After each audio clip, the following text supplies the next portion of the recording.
बिस्मिल्लाहिर्रहमानिर्रहीम। अस्सलाम वालेकुम। एक दिन सुबह के वक्त मैं घर से निकलने लगा तो गेट के आगे एक काले रंग का कुत्ता लेटा हुआ था।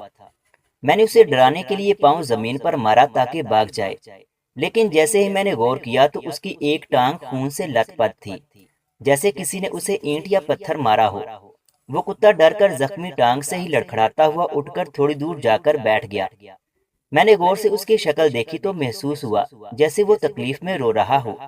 मुझे उस कुत्ते पर तरस आ गया और जिस काम से मैं निकला था वो भूलकर अंदर गया और किचन से थोड़ा दूध और रात की बची हुई रोटी ले आया। मैंने रोटी के टुकड़े किए और दूध में डुबोकर कुत्ते के सामने रख दिए। वो इतना डरा हुआ था कि उसने मुझे पास आता देखकर वहां से जाना चाहा, मगर दूध का बर्तन देखकर वहीं बैठा रहा। और जब मैं दूर जाकर खड़ा हुआ तो उसने वो रोटी खाना शुरू की। इससे ज्यादा मैं कुछ कर नहीं पाया था और अपने काम पर चला गया।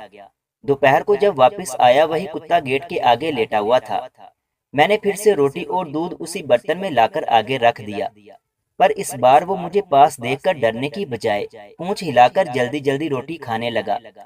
3-4 दिन यूं ही मैंने उसे रोटी खिलाई और उसकी टांग पर जो जख्म थे वो खुद ही ठीक हो गए।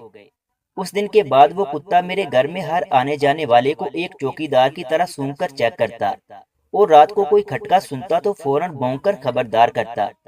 मेरे बच्चे बाहर निकलते तो पूरी कॉलोनी में जहाँ भी जाते उनके पीछे पीछे रहता, जैसे उनकी निगरानी करता हो। मुझे दूर से आते देखकर भागकर मेरी तरफ आता, जैसे मुझसे उदास हो गया हो।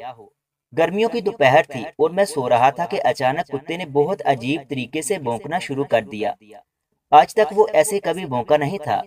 यूं महसूस हो रहा था जैसे वो किसी को काटने लगा है। मैं उठकर बाहर की तरफ दौड़ा तो देखा कुत्ते ने एक फकीर की टांग पकड़ी हुई थी और वो दर्द से रोए जा रहा था।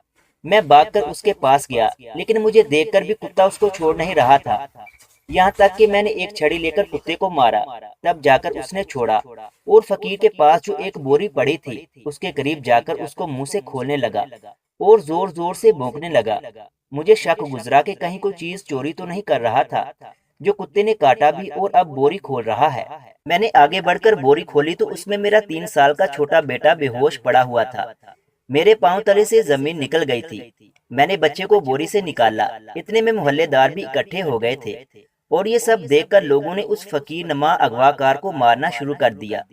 मैं बेटे को अस्पताल ले गया, जहाँ डॉक्टरों ने उसे होश दिलाया। उस दिन मैं डर गया कि पहले दिन इस कुत्ते को जख्मी देखकर मैं इसे उल्टा भगा देता तो आज मेरे बच्चे को कौन बचाता।